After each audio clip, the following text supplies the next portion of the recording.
Hello, I'm Arvid Peterson, and this is the first of a two-part presentation on technocracy, an alternative social system. Because of the turmoil throughout the world, and because of the uncertainties about the future of North America, it is not surprising that many Americans are becoming quite concerned. The relentless bombardment of conflicting statements that come from our business and financial leaders, the inane rhetoric pouring from the mouths of politicians, and the fragmented bits of news that come from the media all add up to general confusion throughout the land. Fortunately, however, there is a solution to the many problems facing this country and this continent. And the purpose of these discussions is to talk about those problems and to delineate the kind of solution that is needed. To introduce to you the subject science applied to social operations. These programs are not intended to entertain or amuse you, nor are they meant to scare you. We are making a new approach.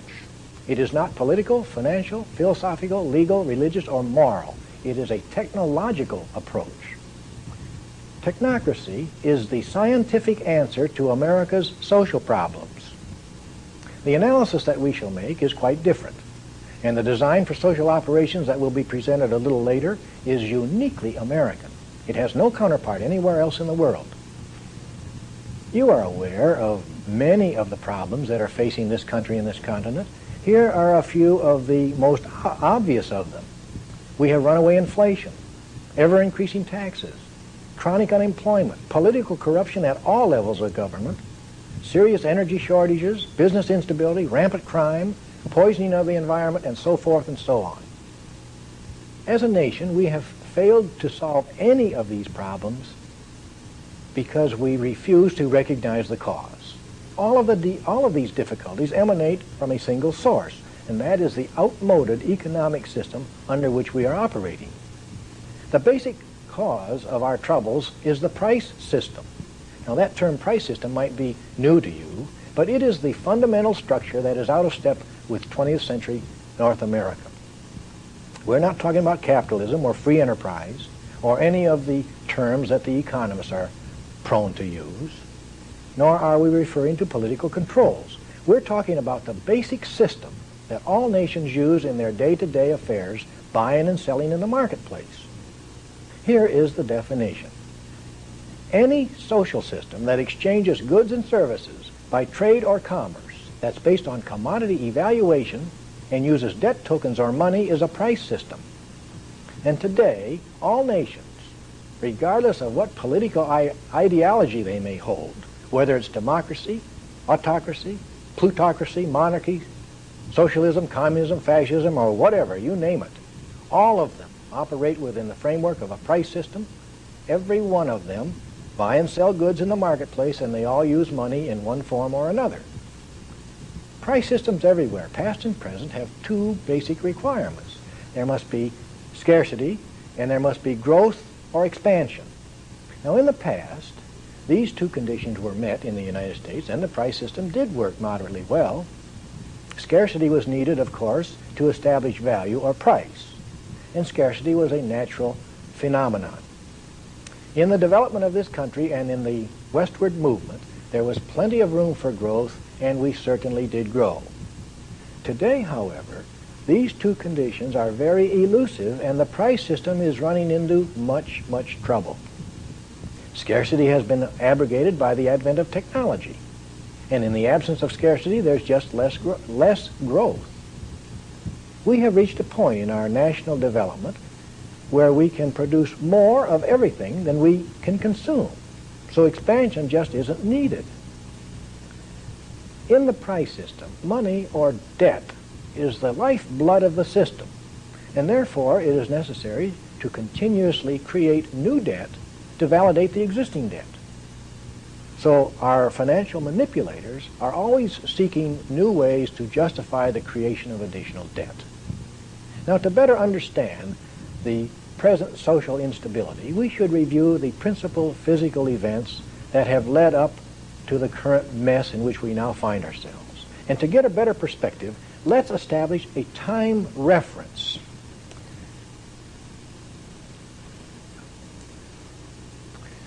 These two dates have little significance in themselves, but they demarcate three general eras: the time prior to 1800, the century between the two dates, and the time since the turn of the 20th century.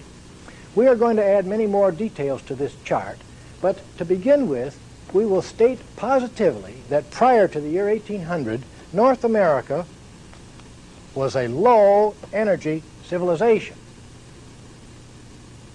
Now, why was it a low-energy society? Because all through history, the principal engine for converting energy to do work was the human being. And we know that an adult man or woman can convert energy at the rate of 1/20th horsepower per hour over an extended work time. Now, that's very small. The average home refrigerator has a 1/4 horsepower electric motor in it, several times larger than what a human engine can convert. But in spite of this low rate of energy conversion, all through history, 98% of all work done was a result of human toil. The other 2%, because it came from sources outside of human muscle power, we call it extraneous energy. And as you well know, it came from draft animals, horses and oxen, or crude water wheels and windmills. Because the human engine was limited, the output from that engine also was limited. And therefore, no matter how many people were on the job or how long they worked from dawn till dark, they could never produce quite enough. There were always shortages. Therefore, prior to the year 1800, every society was locked into conditions that we call scarcity. Let us put the two factors on our chart, the 98% and the 2%. If we consider this line to be 100% from bottom up to the top, the 2% extraneous energy line would be close to the bottom, something like that. And the 98% extraneous or human energy line would be up near the top. If we were to extend these two lines backwards from the year 1800 backwards, no matter how far you want to go, they would remain straight and parallel. There would be no ups, no downs, which means that throughout the 7,000 years of recorded history, and for untold centuries before that, every society was locked into what we call a social steady state. That means that there was no change in the rate of energy conversion, no change in the way of doing work to produce goods. There were changes, or there were various events that happened, of course. Cultures flourished and cultures disappeared. There were political upheavals, wars, migrations, droughts, floods, plagues, and so forth. But there was no change in the rate of energy conversion, no change in the way people produce consumable goods, and scarcity prevailed everywhere. If ever a few people did enjoy a decent standard of living, it was always at the expense of the many who existed at a bare subsistence level. Some individuals glibly talk about how wholesome life was in the past, ignoring the fact that all through history, perhaps 95% of all people were either peasants, serfs, or slaves. Even as late as George Washington's time, the majority of our people were either slaves or indentured servants. Now, just prior to the year 1800, a very significant event occurred. I believe it was in 1782, about when the United States became an independent country. Over in Scotland, a young man by the name of James Watt developed the first double-acting steam engine. Now, Mr. Watt's invention was the beginning of an entirely new way to do work, a new way. It was the beginning of the widespread use of extraneous energy. And since that time, there has been an accelerating procession to bigger and faster, more efficient energy-converting machinery. That parade has marched across the face of North America more dramatically than anywhere else on Earth. This is one of the factors that makes America unique. In the winter of 1918-19, there were a group of people in New York City, and they recognized that for the first time in history, these two lines had started to change. The extraneous energy line had started going upwards, something like that. And the human energy factor, or human energy line, had started downward, something like that. That group that realized this became known as the Technical Alliance in 1920. They were the forerunners of technocracy. They were curious to determine what impact these changes would have on the social structure, and they began a very extensive study. It was called the Energy Survey of North America, and it took them 14 years to complete it. They gathered data on every basic industry in the United States and Canada, charting the growth of production, the rates of energy conversion, the decline in man-hours per unit, and the overall effects on employment. They predicted that if these two trends continued, the lines would cross and end up looking something like this.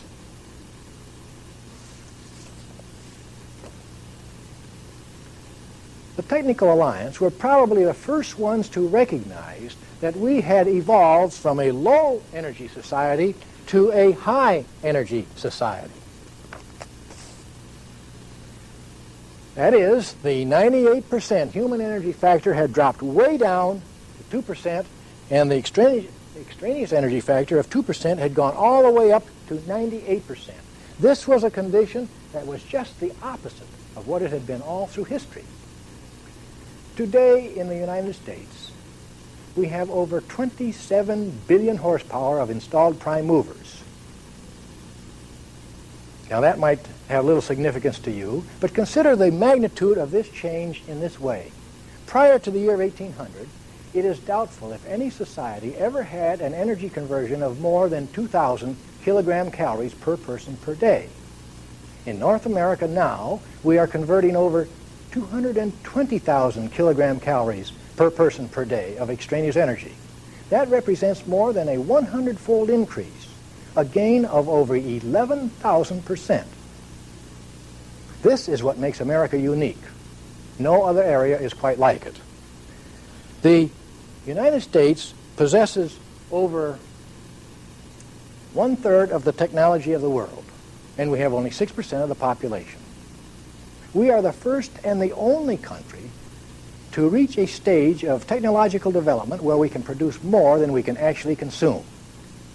Therefore, our problems are different from the problems of any other country. Our problems are different because the physical conditions here are different. For the past 60 years, the price system has faltered on the North American continent because the two basic requirements no longer exist.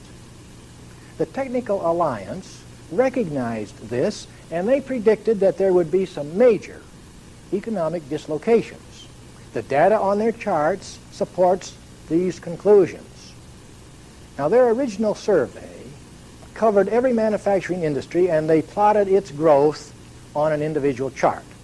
We can summarize all of their findings on a single chart just like this.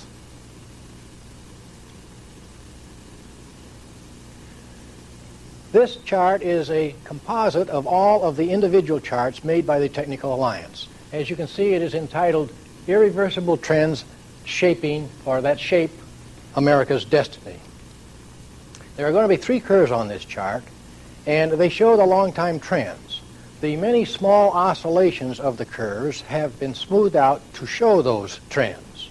Now, the first of the 3 curves is on physical production. And you'll note that from 1830 to 1900, that production was rather low and the growth was slow. Then it moved into a period of rapid growth. This was due to the installation of more and more energy-converting machinery and the greater use of extraneous energy. So from 1900 to about 1930, there was a rather spectacular growth in physical production. The growth was about 7% per year, compounded each year.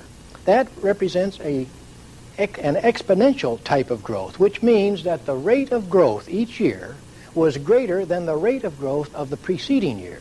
That went along for about 3 decades. But as nothing in the physical world can grow at an exponential rate indefinitely, a leveling off was inevitable, as shown on this part of the curve. Now, the second curve is somewhat different. You might say that it is a negative form of growth because the line goes downward. It is labeled man-hours per unit. A man-hour of course, is one person working 1 hour regardless of his task. And back in the 1800s, 1850, 1860, man-hours per unit was quite high because production methods were quite crude, and very little extraneous energy converting machinery was in existence. But as industry installed, it was inevitable that industry would install more and more technology because it was cheaper. You see, a kilowatt hour will do the work of 26 man-hours, and it costs only a few cents. Therefore, as the curve indicates, as more technology was installed, man-hours per unit drops very radically. The trend is always toward fewer and fewer man-hours per unit. It is never going to reach zero, but it tends toward an irreducible minimum. Now, in the 1980s, we have a very, or should have, a very happy situation, a very high capacity to produce and an ever-declining need for human toil. Now, this would be just great for everybody if it wasn't for the interferences of the price system. You see, in the price system, labor also is a commodity that is bought and sold in the marketplace. And the third curve shows us what happens to labor, and consequently, what happens to purchasing power.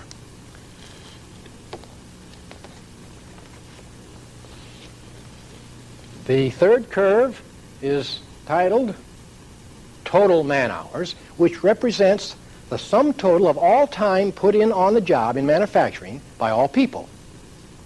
And as you can see, that from 1830 to the turn of the century, total man-hours was low and the growth was slow. It followed the growth of production quite closely. Then it moved into a rapid period of growth just at the time of this exponential growth of production. But it didn't level off as production did. It reached a peak and then turned downward. This is an event that occurs in every industry. Total man-hours rises to an all-time high and thereafter declines. It is an event that occurs only once in any given industry. And of course, on this chart, it occurs just once because it is a composite of all industries. The peak in total man-hours in manufacturing in the United States was reached way back in 1920, and for the past 60 years, the price system has experienced increasing instability due to the discrepancy between these two lines. The ever-widening gap between the green line and the red line indicates that the easier it is for us to produce more, the harder it becomes to distribute. Now, the reason for this anomaly is that there is a close relationship between total man-hours worked and purchasing power. Most of us receive our incomes from time at the job. We get wages or salaries. And declining man-hours usually indicates declining purchasing power. Now, isn't it rather ironic that the greater our ability to produce becomes, that we should suffer a diminishing ability to consume? This is what happens in the price system. Now, the basic problem in the 20th century is not balancing the budget. No. It is to balance production with consumption. And, of course, the rules of the price system prevent us from doing that. You see, in the price system, distribution is carried on by a series of exchanges based on scarcity values. And money is used to make these exchanges. Money is a species of debt. And we try to create or balance production with consumption by creating more debt, and it just simply doesn't work. The reason is because there is little relationship between the creation of debt and anything in the physical world. This curve is a physical phenomenon. The growth of debt is an abstraction. Let us examine the growth of debt and you will see the difference. Over here is a chart that represents total debt in the United States, all debt, private and public. And you'll see from 1860 to the end of World War I that debt was low and the growth was relatively slow. And then at this point, right after the armistice in 1918, debt started to move up rather rapidly. And that was the period we called the Roaring Twenties. The reason for this increase in debt was because technology had caught up with us. During the war, we had installed more technology. We could produce more than we could readily sell. Therefore, during this decade, that institution known as installment buying, or buying on credit, came into existence. That is, if you couldn't afford something, you were urged to buy it anyway and pay for it out of next month's or next year's income. Well, this meant an increase in debt, an extension of credit. Well, by the year 1929, something had happened. We had overextended that credit, and that great big gambling mill on Wall Street collapsed. With the crash of the stock market, we plunged into the Depression. It took 4 years to reach the bottom in 1933, at which time there was a population in the United States of 135 million people. 12 million were unemployed. That represents about 22% of the workforce without jobs. It was pretty grim. People were hungry, cold, and ragged, and the situation was bleak. Now, the government stepped in because it had to. And what did it do? It tried to bolster the failing system by creating more debt. How did it do this? They began the practice of spending more money than they took in taxes, which is called deficit spending. During the Franklin Roosevelt administrations, they tried to bolster the economy by giving purchasing power to unemployed people by means of the dole, or relief, or welfare. And of course, failing businesses also were put on the welfare. However, they referred to that as subsidies, and we're still doing it. You might say that the government, or the price system, went into hock in 1933, and the federal government has been on a deficit spending binge ever since. Now, this infusion of government funds did stimulate business, and debt started upwards again.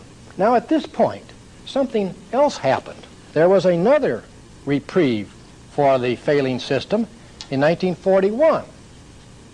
World War II broke out, and that provided a glorious reason to put all of the unemployed people back on the job or into the armed forces, run the factories wide open, turn out a tremendous amount of goods, ship it overseas, and blow it up. Of course, the war didn't solve any of our problems, and as you can see, debt has skyrocketed ever since. Total debt is going way up into the wild blue yonder, reaching phenomenal heights, and no one knows where it's going to end. Now, in spite of the hardships of the Depression and the heartbreaks of the war, the price system didn't come to a complete stop. We have stumbled and bumbled along in one way or another. How has that come about? We have kept the failing system from complete collapse by various and devious ways. We have maintained scarcity artificially. Back in the days of the Depression, when there were so many people without jobs and their families were hungry, we had tremendous surpluses of food stored around the country. Was it given to the people? Oh, no. Back in the early 30s, we began the practice of destroying crops or killing off livestock. This was done to maintain scarcity. You remember plowing under cotton, killing off little pigs, pouring oil on oranges, and so forth? This was done to validate the price system. Now, that was a long time ago, but we're still doing it. Since 1933, the government has spent about $200 billion paying farmers not to grow. And of course, currently, the government is spending about $3 billion each year to curtail the production of corn and wheat. You see, in the price system, when food becomes too plentiful, we destroy it. This is to sustain price or value, to keep the system going. And if people happen to be hungry, it seems to be of little importance. Industry uses different tactics. They operate on a low load factor, or that is, they operate one shift or two, or they shut down completely. And a more wasteful practice is turning out shoddy merchandise, inferior products that break down or wear out in short order. This is done to assure high turnover. Everyone has heard of the thousands of automobiles that are recalled every year because they're faulty. The same thing applies to all other goods: clothing, shoes, houses, appliances, foods, furniture, toys, and so forth. You name it. There are hundreds of thousands of junky price system products turned out every week in order to assure a high turnover for a fast profit. This is the way the system works. Of course, the most destructive and the most heinous of all human activities is the perpetration of war. And we've had 4 hideous wars since the turn of the century. They haven't solved one single problem, either at home or abroad. World Wars I, II, and Korea and Vietnam resulted in the death of thousands of patriotic young Americans and the destruction of millions of tons of irreplaceable resources, but our social problems are still with us. The so-called Truman Doctrine that was created about 33 years ago in the name of national security has cost the United States about $2 trillion. We have spent $195 billion overseas in what they call foreign aid. Since 1960, the United States has financed both sides of 14 foreign wars, and still the world is in greater turmoil than ever. You see, spending money or creating debt doesn't solve our social problems. Up to this point, we've been talking about symptoms of a failing economic order. The price system, born of agrarian culture, with hand tools and human perspiration, and all of its scarcity values, is incapable of managing affairs in a high-energy civilization. At the beginning of our program, we said we would examine some of our problems and we would also offer a solution. Now, to find that answer, we must make a new approach, seek a new idea, employ a different technique. And technocracy is a new design for social operation that is based upon science. It is the vehicle by which we can move into a new era for better living. In our next presentation, we are going to examine the system of energy determinants. Technocracy's design is based on energy measurements. We will talk about the overall design and discuss some of its details. You'll find it quite interesting. We hope that you can be with us. I thank you.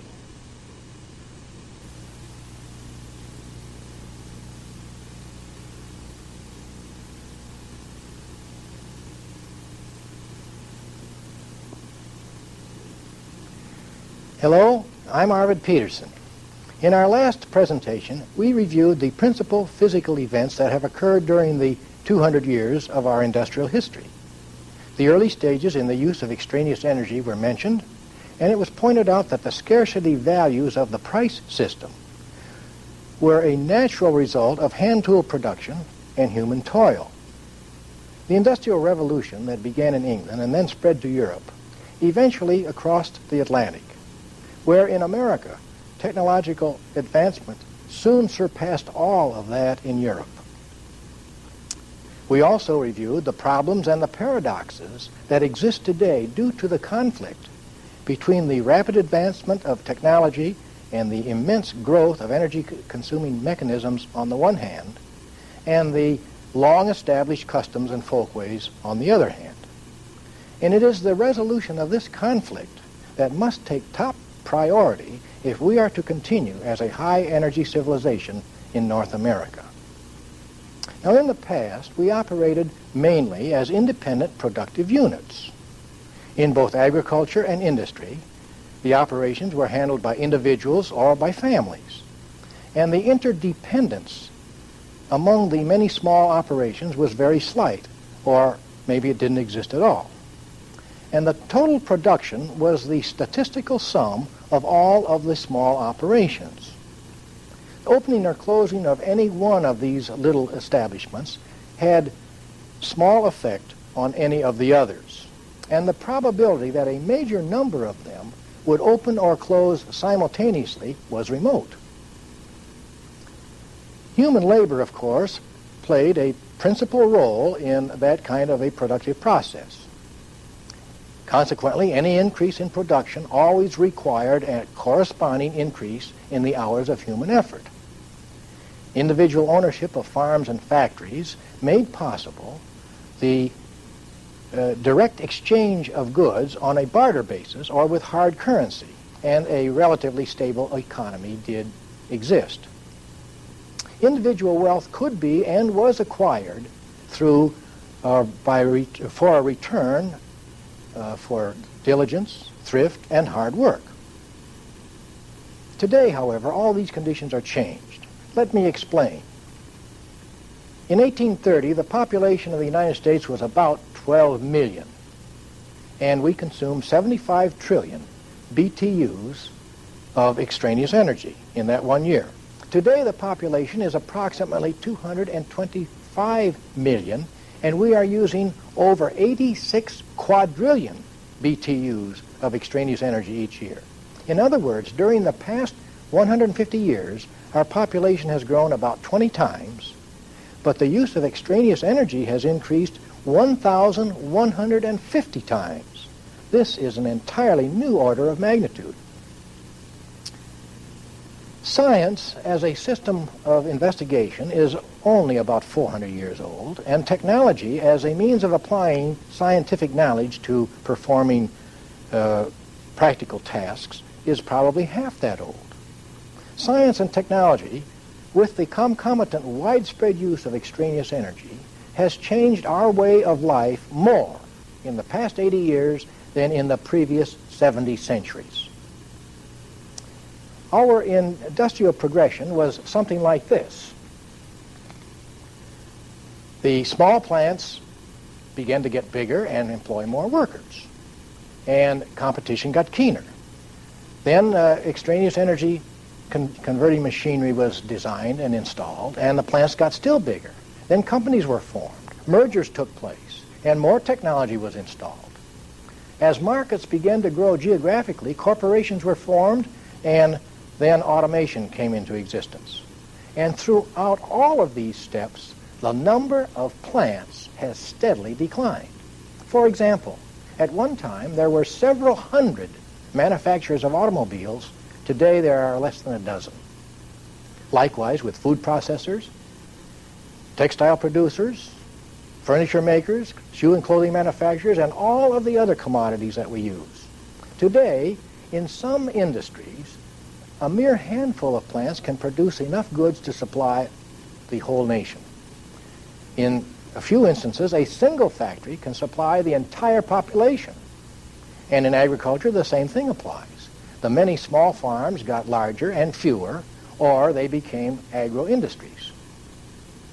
As all products come to be made by a small number of plants, and the control of those plants rests with an even smaller number of corporate bodies, the financial restrictions on one begins to bear on all the others. And with our present-day conglomerates and multinational corporations, this effect crosses commodity lines as well as national borders.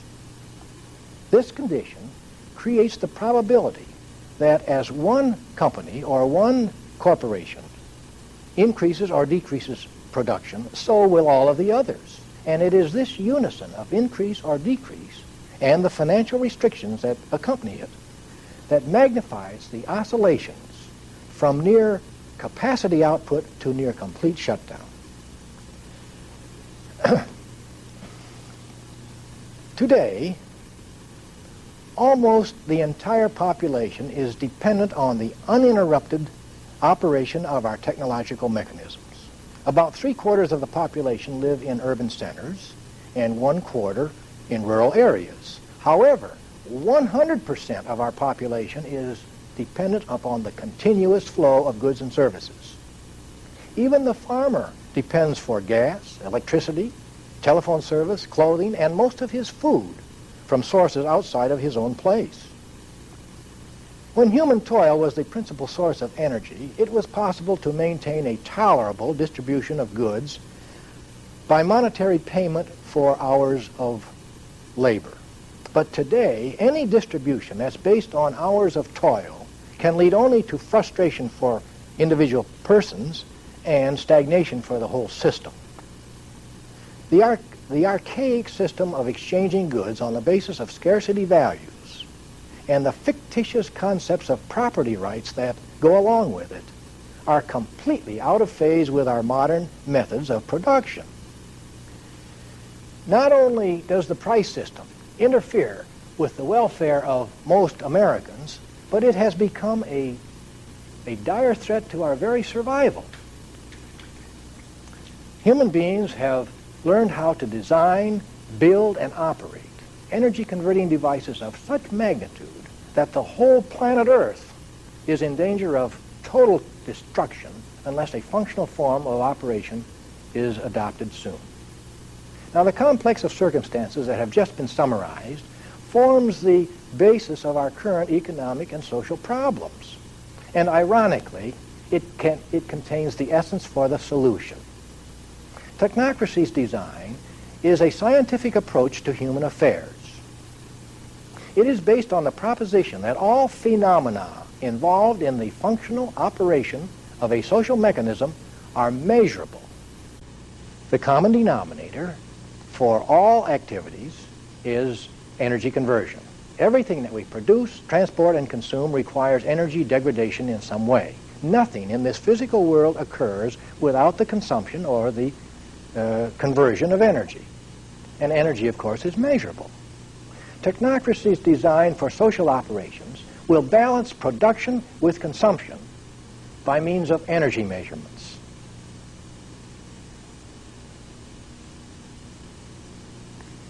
If the American people stop sitting on their brains, if they wake up and face the reality that a functional form of social mechanics is the only means by which we can survive, where would we start? We start in North America because it is here that this idea was conceived. And North America is all of the water area and the landmass from the northern rim of South America all the way to the North Pole. And it includes the islands in the Caribbean, Bermuda, and Greenland, and it extends all the way across to the international date line on the west. Now, this area was not chosen arbitrarily. This area meets the specifications laid down by the physical requirements for function. This area has all of the essentials: the mineral and energy resources, sufficient fresh water supply, climatic range, installed technology, and trained personnel to operate a high-energy civilization into the indefinite future. This is the minimum area for the maximum efficiency of operation. It is the minimum area that can become self-contained and self-sufficient. It is the minimum area for the maximum defense. This represents North America as a contiguous continentalism. Now, if North America is where we start, how should we start? Well, the first thing is to inform the American people of the need to abolish the price system. And second is to stimulate the will of the people to act upon that need. The price system, with all of its inefficiency, its waste and its destruction, must be abandoned if we are going to survive. And then, in place of the price system, we must establish a continental energy accounting system. And that system has to do two things. It has to produce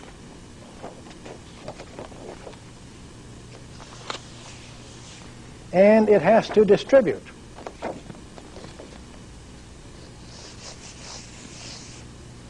Now, what does it produce? It must provide for the production of the optimum quality goods and services at the most efficient energy cost. What does that mean? That we manufacture or produce goods for the maximum service, the longest useful life at the minimum input of materials and energy. Let us give you an example. Optimum quality, shown on this chart. Let us consider automobile tires, and we will call them tires A, B, and C. You can see that tire A costs in energy, it costs 50 energy units to produce, and it has a useful life of 20,000 miles.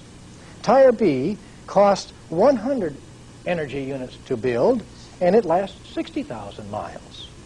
Tire C takes 150 energy units to make, and its life is 75,000 miles. Now, it's quite obvious that tire C is the best tire because it runs the longest or the most miles. However, tire B is the optimum. Why? Let's look at this column. Miles per unit of cost. Tire B runs 600 miles for each unit of energy of its cost, whereas tire A runs only 400 miles per unit of cost, and tire C 500 miles. Tire B is the optimum of the three tires, and that is the one that would be manufactured in a functional economy. And likewise with all other things, the same criteria would be used to determine which of all other kinds of products would be manufactured. Now, the second requirement of this Continental Energy Accounting System is to distribute the maximum amount of goods and services equally to every North American.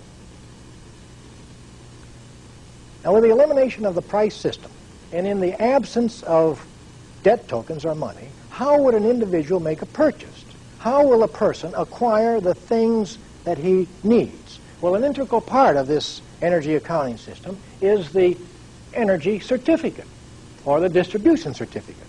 Now, this is a piece of paper, and it's printed up in little booklet forms, issued to every adult man and woman.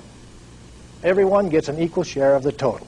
Now, you might think that the energy certificate is merely the substitution of one kind of money for another, but that's not so.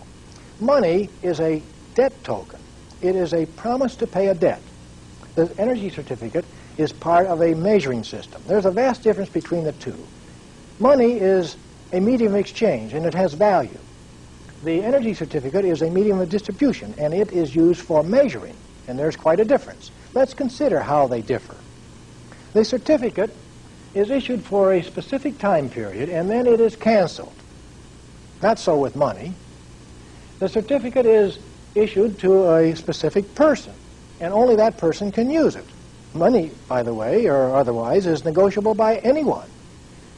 The certificate identifies this person or the holder. It tells who you are, where you are, and what you are. Money doesn't do that.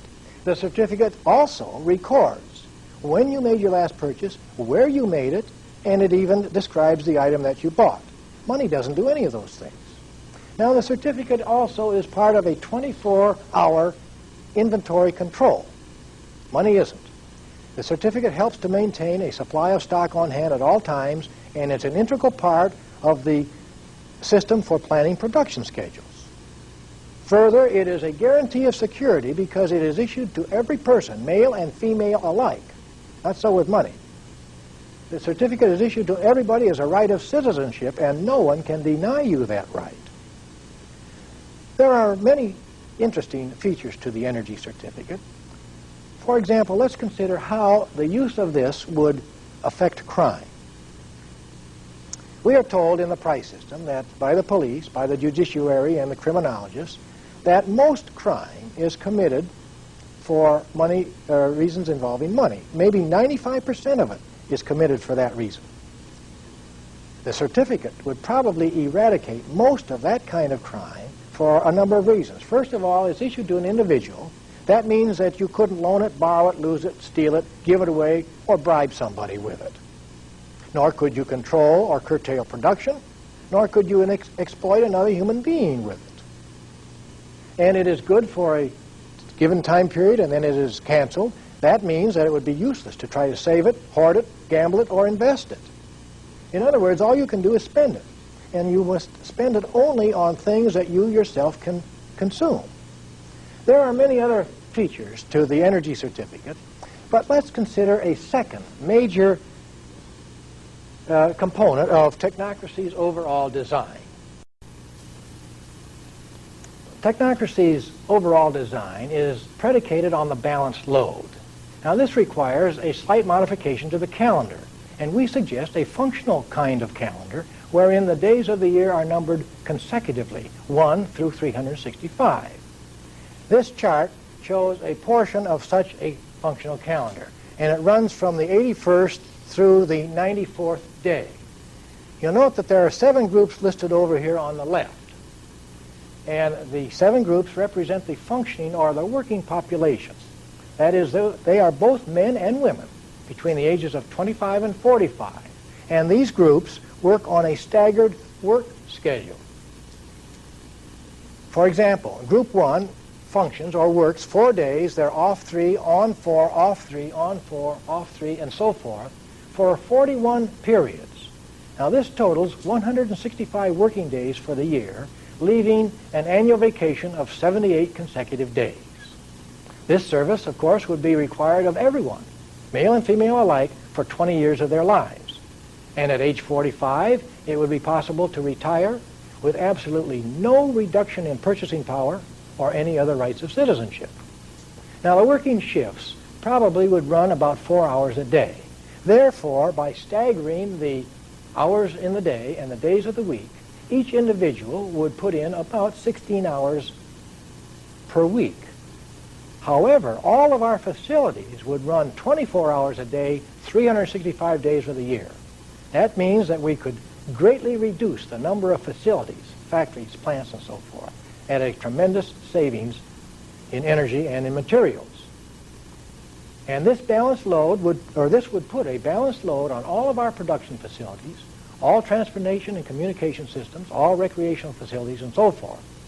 The rush hours, morning and night, would no longer occur. The jammed highways on weekends and the crowded recreational areas that stand empty so much of the time in the price system would simply become something of the past. Now, the balanced load would mean a far less hectic schedule for most people, instead of the rat race that we live in the price system. In leisure time, of course, there would be many activities that would allow for greater self-expression. For many people, it might be the very first time in their lives that they actually have time for living. The functional calendar has other ramifications, but let us examine one more very important feature of technocracy's overall design. Energy shortages are becoming of greater and greater concern to more and more Americans every day. Therefore, let us consider the design for a Continental Hydrology. This is a plan to engineer with nature to build a huge integrated system that would tie together all of the water resources of the entire continent. All of the lakes and rivers of North America would form a vast network of waterways that would provide deep water transportation from the Atlantic all the way to the Pacific and from the Gulf of Mexico right into the Arctic. The lakes and the rivers of North America are so situated as to present the greatest opportunity on Earth to build a continental hydrology. It is possible on this continent to construct a water transportation system that would provide more miles of river highways than all of the rest of the world. There would be two main transcontinental systems, one across Canada and one across the United States.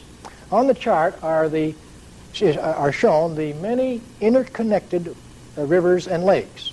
And to build this hydrology would require the construction of a number of high dams at the proper places, of course, and to drill some huge tunnels of perhaps 20 to 30 feet in diameter through some mountains. But this is an entirely new concept to handle water on a continental scale.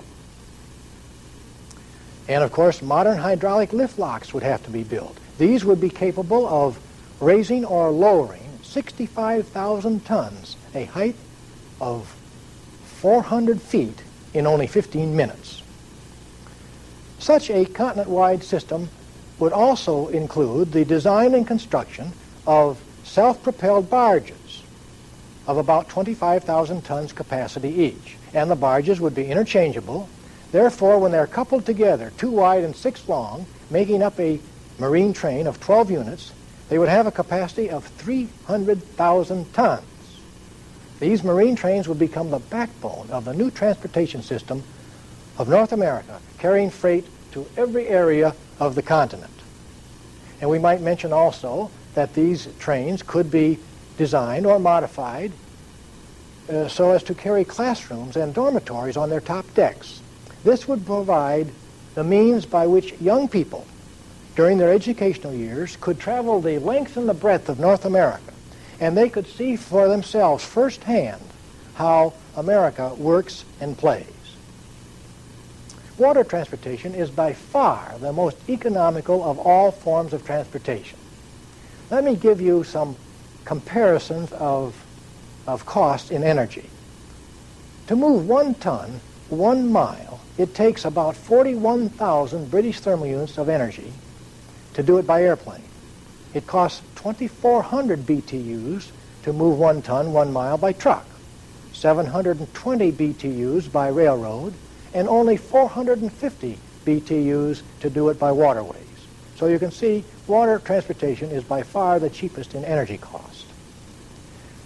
Conversely, another way of stating these energy comparisons would be this.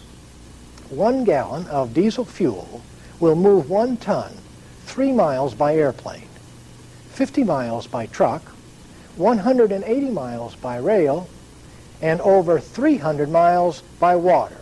So you can see water is by far the most economical means of transportation. There are many other benefits to a continental hydrology besides low-cost transportation. There would be electric power generation would be maximized, and transmission of power would extend to every area of the continent. Water for potable uses would become plentiful in all areas, down in the arid parts particularly. Water for industry and irrigation. Energy shortages are becoming of greater and greater concern to more and more Americans every day. Therefore, let us consider the design for a continental hydrology. This is a plan to engineer with the nature to build a huge integrated system that would tie together all of the water resources of the entire continent. All of the lakes and rivers of North America would form a vast network of waterways that would provide deep water transportation from the Atlantic all the way to the Pacific, and from the Gulf of Mexico right into the Arctic. The lakes and the rivers of North America are so situated as to present the greatest opportunity on Earth to build a continental hydrology. It is possible on this continent to construct a water transportation system that would provide more miles of river highways than all of the rest of the world. There would be 2 main transcontinental systems, one across Canada and one across the United States. On the chart are shown the many interconnected rivers and lakes.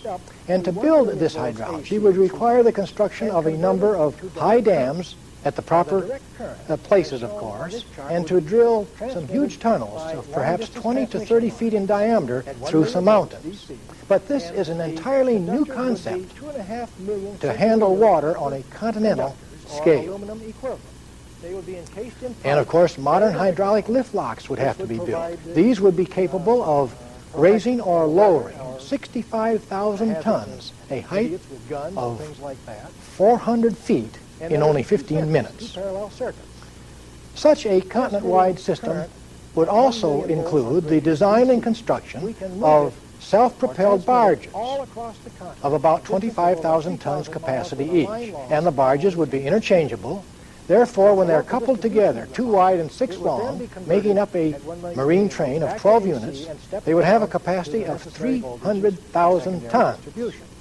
These marine trains would become the backbone of the new transportation system of North America, carrying freight to every area of the continent.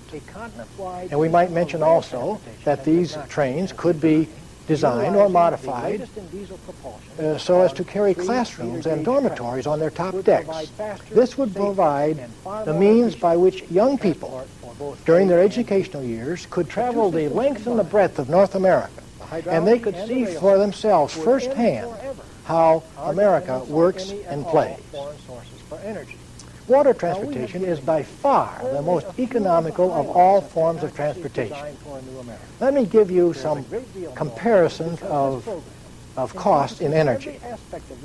To move 1 ton, 1 mile, it takes about 41,000 British thermal units of energy to do it by airplane.